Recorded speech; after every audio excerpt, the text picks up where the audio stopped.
Hello बच्चों, तो welcome back to my YouTube channel. और आज हम करने वाले हैं रिटेल मैनेजमेंट का हमारे पास फर्स्ट चैप्टर, जो कि है हमारे पास इंट्रोडक्शन ऑफ रिटेलिंग। रिटेलिंग के अब हम इंट्रोडक्शन पढ़ेंगे। हमारे पास फर्स्ट चैप्टर है, तो मैं बता दूं सेकंड चैप्टर जो है हमारे पास बहुत इंपॉर्टेंट है। फर्स्ट तो चलो मैं करा ही रही हूँ, सेकंड भी मैं कराऊंगी। तो वो चैप्टर जो है बहुत इंपॉर्टेंट है, उसको स्किप बिल्कुल भी मत करना। उसमें से दो क्वेश्चन जरूर आएंगे फाइनल एग्जाम में, ठीक है? तो उसको स्किप मत करना और चैनल को सब्सक्राइब कर देना, लाइक कर देना और शेयर करना बिल्कुल भी मत भूलना। और इस पूरी वीडियो के दौरान अगर आपका कोई भी डाउट हो तो उसको कमेंट बॉक्स में जरूर कमेंट करना, मैं उसका रिप्लाई जरूर करूँ, ठीक है? तो बढ़ते हैं आगे नेक्स्ट हमारे टॉपिक पे। तो बच्चों, जो टॉपिक्स हम कवर करेंगे वो मैंने यहाँ पे लिखे हुए हैं, ठीक है? तो सबसे पहले हम पढ़ेंगे मीनिंग। मीनिंग के बाद हम करेंगे डेफिनेशन। डेफिनेशन के बाद हम पढ़ेंगे नेचर। नेचर के बाद करेंगे स्कोप। स्कोप के बाद करेंगे हम फैक्टर अफेक्टिंग, ठीक है? सेकंड चैप्टर भी जब हम करेंगे, मैं पहले ही बता देती हूँ, सेकंड चैप्टर जो है हमारा मोस्ट इंपोर्टेंट चैप्टर है। उसके अंदर से हमें एक या दो क्वेश्चन तो लॉन्ग क्वेश्चन तो मिलेगा ही मिलेगा उस चैप्टर के अंदर, ठीक है? तो स्किप तो मत करना और सब्सक्राइब जरूर कर देना, ठीक है? चलो आगे बढ़ते हैं। ओके, तो मीनिंग ऑफ रिटेलिंग अब हम क्या कर रहे हैं। सबसे पहला टॉपिक जो था हमारे पास, हम क्या कर रहे हैं, मीनिंग रिटेलिंग का, ठीक है? रिटेलिंग यानी रिटेलर। रिटेलिंग वर्ड किससे मिलकर बना है? रिटेलर से। रिटेलर का मतलब क्या होता है? दो वर्ड्स का सम है, री प्लस टेलर, जिसका मतलब क्या होता है? टू कट, टू ट्रिम और टू डिवाइड, ठीक है? काटना, ट्रिम करना और डिवाइड करना, ये क्या होता है हमारे पास? रिटेलर। यानी जो बड़े कपड़े में से क्या करता है? छोटे छोटे पीस करके और फिर कुछ बनाता है, ठीक है? ये चीज होती है ना। ऐसा ही रिटेलर के साथ है। रिटेलिंग भी क्या करता है? जो रिटेलर होता है वो होलसेल से क्या करता है? लार्ज नंबर ऑफ क्वांटिटी में क्या करता है? गुड्स को परचेज करता है और उसके बाद वो कस्टमर्स को स्मॉल स्मॉल क्वांटिटीज में क्या करता है? गुड्स को सेल करता है। तो ये होता है हमारे पास क्या? रिटेलिंग का कंसेप्ट। अब हम कर रहे हैं मीनिंग। मीनिंग क्या है? Retailing means to sell goods in small quantity, ठीक है? And retailer buys goods in number of quantities from a wholesaler and divide the goods in small quantities and sell it to the final consumer। यानी large number of quantities में goods को purchase करना और small small quantities में cell करना, वही क्या काम होता है? रिटेलिंग का।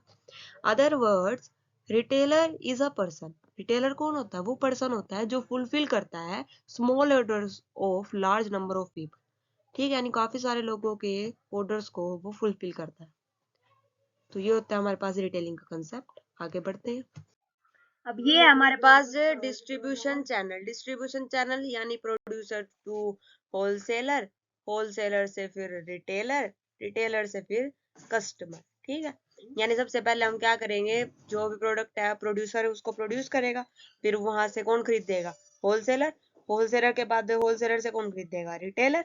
और रिटेलर से कौन खरीदेंगे? हम खरीदेंगे। तो ये क्या है हमारे पास? डिस्ट्रीब्यूशन चैनल है, ठीक है? अब देखो, अब हम कर रहे हैं डेफिनेशन। क्या कर रहे हैं? डेफिनेशन। डेफिनेशन किसके द्वारा? बाय फिलिप कोटलर, ठीक है? फिलिप कोटलर के द्वारा हम डेफिनेशन कर रहे हैं। तो retailing includes all the activities involve in selling goods और services to the final consumer for personal और नॉन पर्सनल यूज। यानी रिटेलिंग क्या है? ये एक तरीके की एक्टिविटी है, ठीक है? रिटेलिंग क्या है? जो हर एक एक्टिविटी को इंक्लूड करता है, सेलिंग गुड्स की और सर्विसेज की, चाहे वो पर्सनल हो या वो नॉन पर्सनल हो, ठीक है? कोई भी ऐसी एक्टिविटी है सेलिंग गुड्स की और सर्विसेज की, कोई भी ऐसी एक्टिविटी है, बेशक से वो पर्सनल हो या वो नॉन पर्सनल यूज की हो, वो हर एक को क्या करता है? इंक्लूड करता है। उसे हम क्या बोल देते हैं? रिटेलिंग, ठीक है? उसके बाद है हमारे पास मेन फीचर, यानी रिटेलिंग के कुछ फीचर्स हैं, ठीक? तो वो क्या क्या है? It is an economic activity. ये क्या है? इकोनॉमिक एक्टिविटी है, ठीक है, कैसी एक्टिविटी है ये? इकोनॉमिक एक्टिविटी है। अच्छा जी, it include sale as well as services, यानी ये सेल और सर्विसेज दोनों को इंक्लूड करती है। ये नेचर कैसा है इसका? डायनामिक नेचर है। और it is a customer oriented, यानी ये क्या है? कस्टमर ओरिएंटेड जो है रिटेलिंग होती है। ठीक है, मेन फोकस किस पे होता है? कस्टमर पे। ठीक है, इसका एम क्या होता है? कस्टमर को बढ़ाना। ठीक है, और आगे रिटेलिंग सेल्स वेरी मतलब लार्ज वेराइटीज ऑफ गुड्स, बहुत ज्यादा वेराइटीज में क्या करती है? गुड्स को सेल करती है। और इस ये क्या है? एडवर्टीजमेंट क्या है इसका? पार्ट है किसका? रिटेलिंग का। ठीक है,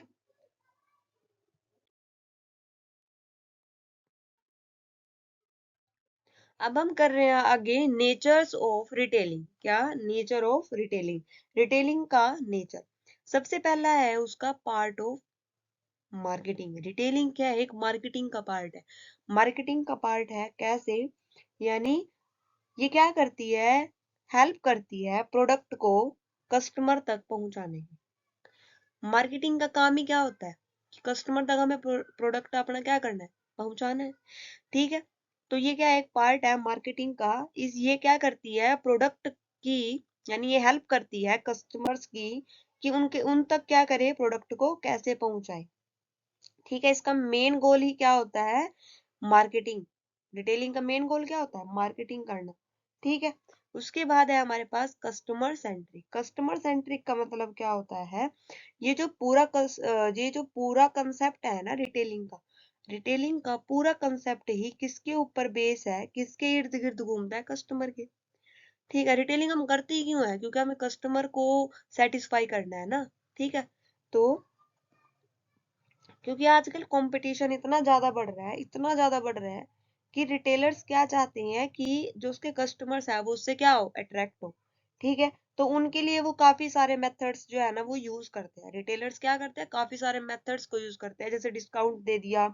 ठीक है, सेल्स वाला वो दे दिया कि get one, by one get one free, ऐसे कुछ डिस्काउंट्स दे दिए। ठीक है, तो ये क्या है? कस्टमर सेंट्रिक है, यानी हर एक जो भी रिटेलिंग एक्टिविटीज हैं वो किसके इर्द गिर्द घूमती है? कस्टमर के। उसके बाद हमारे पास मल्टी डायमेंशनल। क्या है? मल्टी डायमेंशन, यानी ये क्या है? एक तरीके की मल्टी डायमेंशनल होती है। जो रिटेलिंग होती है वो क्या होती है? मल्टी डायमेंशनल होती है। जैसे ठीक है, ये काफी तरीके की लोकल्स मार्केट में भी होता है, जैसे कि करियाना शॉप हो गया हमारे पास। ठीक है, सुपर मॉल्स हो गए, ब्रांडेड प्रोडक्ट्स जो रखते हैं वो सुपर मॉल हो गए। ठीक है, यानी मल्टी डायमेंशनल। इसका मतलब है कि ये लोकल में भी हो सकता है। ठीक है, और बड़े बड़े ब्रांड्स में भी। ठीक है, उसके बाद है ट्रांसफॉर्मेशन। ट्रांसफॉर्मेशन का मतलब क्या हो गया? यानी जो हमारे पास ट्रेडिशनल अप्रोचेस थी वो हमने कन्वर्ट किस में कर दी? मॉडर्न में। वही क्या होता है हमारे पास? ट्रांसफॉर्मेशन करना किसी चीज की। ठीक है, पहले क्या थे हमारे पास? क्या थे हमारे पास पहले? करियाना शॉप्स, मंडीज, मॉल्स, ठीक है, सेल्समैन थे। लेकिन अब हमने वो चेंज करके क्या कर दिया? कन्वीनियंस स्टोर्स बना दिए, सुपर मार्केट बना दी, हाइपर मार्केट बना दी, डिस्काउंटर स्टोर्स बना दी। ठीक है, तो ये क्या कर दिया हमने? जो ट्रेडिशनल थे उनको हमने किस में कन्वर्ट कर दिया? मॉडर्न में। उसके बाद हमारे पास कॉम्प्लेक्स मैनेजमेंट। कॉम्प्लेक्स मैनेजमेंट का मतलब क्या है? रिटेलिंग जो है वो एक सिंपल प्रोसेस लगता है, बट ये बहुत कॉम्प्लेक्स होता है। रिटेलिंग क्या है? बस रिटेलिंग लगता तो ऐसा है कि बस क्या करना? सेल ही तो करनी, और तो कुछ करना ही नहीं। लेकिन नहीं, सेल सेल ही इसका एक मतलब सेल सुनने से तो क्या लगता है कि वो सिंपल है, लेकिन ये क्या है? सिंपल बिल्कुल भी नहीं है, क्योंकि इसके अंदर भी काफी सारे प्रोसेसेस होते हैं। ठीक है, क्या होता है इसके अंदर भी? काफी प्रोसेस होते हैं। तो ये क्या है? एक तरीके से कॉम्प्लेक्स मैनेजमेंट है। उसके बाद है अदर सर्विसेज। क्या है उसके बाद? Other service. अदर सर्विसेज के अंदर हमारे पास क्या आती है? जो रिटेलिंग है वो क्या करती है? हमारे जो कस्टमर्स है उनको क्या करती है? वो फाइनेंस भी प्रोवाइड करती है। ठीक है, आफ्टर सेल सर्विसेज भी प्रोवाइड करती है। ठीक है, तो डिस्प्ले भी कराती है। तो ये क्या है? उसके अदर सर्विसेज है। ठीक है, यानी वो क्या करता है? प्रोडक्ट को ऐसे बाहर भी क्या करता है? डिस्प्ले बनाते हैं। ठीक, तो ये सब क्या है? इसके हमारे पास नेचर है। सबसे पहले हमने पढ़ा पार्ट ऑफ मार्केटिंग, यानी रिटेलिंग क्या है? मार्केटिंग का एक पार्ट है। ठीक है, रिटेलिंग क्या है? एक मार्केटिंग का पार्ट है। उसके बाद है कस्टमर सेंट्रिक, जितनी भी एक्टिविटीज होती है वो कस्टमर से ओरिएंटेड होती हैं। उसके बाद है मल्टी डायमेंशनल, मल्टी डायमेंशनल यानी किराना स्टोर, यानी ये लोकल में भी हो सकता है और बड़ी बड़ी सिटीज में भी। उसके बाद है transformation, traditional to modern. Complex है, यानी ये सिंपल प्रोसेस बिल्कुल भी नहीं है, ये क्या है, कॉम्प्लेक्स इन नेचर है, क्योंकि ये काफी सारे प्रोसेसेस को, काफी सारी एक्टिविटीज को क्या करती है, इंक्लूड करती है। उसके बाद है अदर सर्विसेज, अदर सर्विसेज यानी ये फाइनेंस भी प्रोवाइड करती है, डिस्प्ले भी देती है, ठीक है, बहुत सारे ऐसे। उसके बाद हम करते हैं स्कोप। जो स्कोप है रिटेलिंग का, वो क्या है, कैसा है इसका स्कोप, कहाँ तक इसके आंसर। तो दो है इसके। सबसे पहला हमारे पास रिटेलर प्रोस्पेक्टिव, क्या है, रिटेलर के मतलब से क्या इसका मतलब रिटेलिंग का स्कोप बैठता है। और दूसरा हमारे पास एम्प्लॉय। अब रिटेलर के तो लिए प्रोस्पेक्टिव में क्या है, जैसे कि क्लोथिंग होगी, ज्वेलरीज होगी, ठीक है। यानी पहले बात तो स्कोप जो है रिटेलिंग का वो कैसा है, बहुत वाइड है। कैसा है, बहुत वाइड है, बहुत बड़ा है, ठीक है। यानी ये क्या करती है, जो रिटेलिंग है वो भी क्या करती है, एम्प्लॉयमेंट भी तो प्रोवाइड करती है काफी सारे लोगों को, ठीक है। तो जो रिटेलिंग है वो दो तरीके से एम्प्लॉयमेंट प्रोवाइड करती है। कितने तरीके से, दो तरीके से। सबसे पहला तो है वो क्या करती है, एंटरप्रेन्योरशिप की अपॉर्चुनिटी देती है, किसकी, एंटरप्रेन्योरशिप की, ठीक है। और दूसरी है, ये क्या करती है, काफी सारे लोगों को जो है ना रिटेल स्टोर्स के द्वारा क्या करती है, ये एम्प्लॉयमेंट देती है, ठीक है। तो इसके दो हमने स्कोप पढ़े, सबसे पहला है रिटेलर पर्सपेक्टिव और सेकंड है हमारे पास एम्प्लॉय पर्सपेक्टिव। रिटेलर पर्सपेक्टिव में से क्या है कि रिटेलर्स के क्या क्या वो है, जैसे कि क्लोथिंग हो गया, ज्वेलरीज हो गई, फूड्स हो गए, ग्रोसरीज हो गए, मोबाइल हो गए, सब क्या है रिटेलर के पर्सपेक्टिव से है रिटेलिंग का स्कोप, ठीक है। उसके बाद है एम्प्लॉय पर्सपेक्टिव। एम्प्लॉयज पर्सपेक्टिव में क्या क्या है, जैसे बाइंग एंड मर्केंडाइजिंग हो गया, मार्केटिंग, ठीक है, एचआरएम, फाइनेंस, टेक्नोलॉजी, ये सब क्या है इसके अंदर आते हैं, ठीक। अब एम्प्लॉय पर्सपेक्टिव से जैसे परचेज डिपार्टमेंट हो गया, ठीक है, यानी परचेज डिपार्टमेंट हो गया हमारे पास, ठीक है। एम्प्लॉयज पर्सपेक्टिव में क्या क्या है, जैसे हमारे पास परचेज डिपार्टमेंट हो गया, फाइनेंस डिपार्टमेंट हो गया, मार्केटिंग, सेल्स हो गई, स्टोर्स हो गए, एचआर होगी, ठीक है, ये सब इसके अंदर आती है, ठीक है। अब हम उसके बाद करेंगे, इसके बाद हम क्या करेंगे, अब हम कर रहे हैं factor affecting of retailing. Retailing के फैक्टर अफेक्टिंग, ठीक है, कि रिटेलिंग को कौन कौन से ऐसे फैक्टर हैं जो अफेक्ट करते हैं।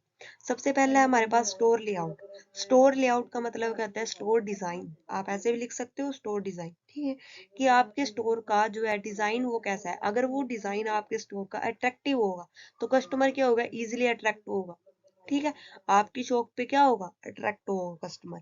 उसके बाद है स्टोर एम्बियंस। स्टोर एम्बियंस का मतलब क्या है कि आपकी जो शॉप है उसका एटमोसफियर कैसा है, ठीक है, वहां का एनवायरनमेंट कैसा है।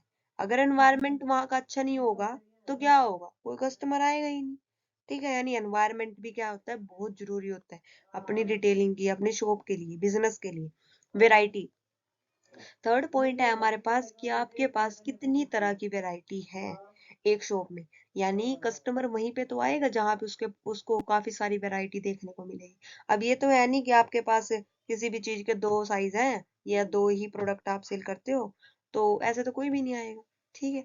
तो क्या है कि वैरायटी आपके पास अच्छी हो, गुड क्वालिटी के प्रोडक्ट आप रखते हो, ठीक है, रीजनेबल प्राइस में आपके पास हो, तो ये सब क्या है, ये भी क्या करती है, हमारे रिटेलिंग बिजनेस को हमारे अफेक्ट करती है, ठीक है। तो इसका भी जो है अफेक्ट पड़ता है रिटेलिंग के ऊपर।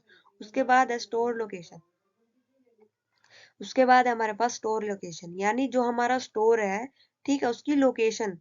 हम जब भी कोई चीज लेते हैं, अगर कोई मेडिकल स्टोर होगा, मेडिकल स्टोर वो हम कहाँ पे करेंगे, जहाँ पे हॉस्पिटल होगा, क्योंकि वहीं पे तो उसकी नीड है, ठीक है। अब ये देख लो कोई स्कूल है, उसके पास थोड़ी हम मेडिकल स्टोर करेंगे, स्कूल के पास बताओ क्या नीड है उसकी। यानी लोकेशन भी क्या है, अफेक्ट करती है बिजनेस को, ठीक है। उसके बाद हमारे पास डेमोग्राफिक फैक्टर। डेमोग्राफिक फैक्टर्स के पास मतलब क्या होता है कि आपकी जो प्रोडक्ट है वो जो है थोड़ा फैमिली स्ट्रक्चर के हो, ठीक है। यानी जैसे लोग वहाँ के नीड है, जैसी वहाँ जैसे लोग वहाँ के एक तरीके से मांगते हैं कि भाई इस तरीके का प्रोडक्ट हमें चाहिए, तो वैसे प्रोडक्ट को रखो। यानी डेमोग्रेटिक फैक्टर्स भी क्या करती हैं, अफेक्ट करती हैं।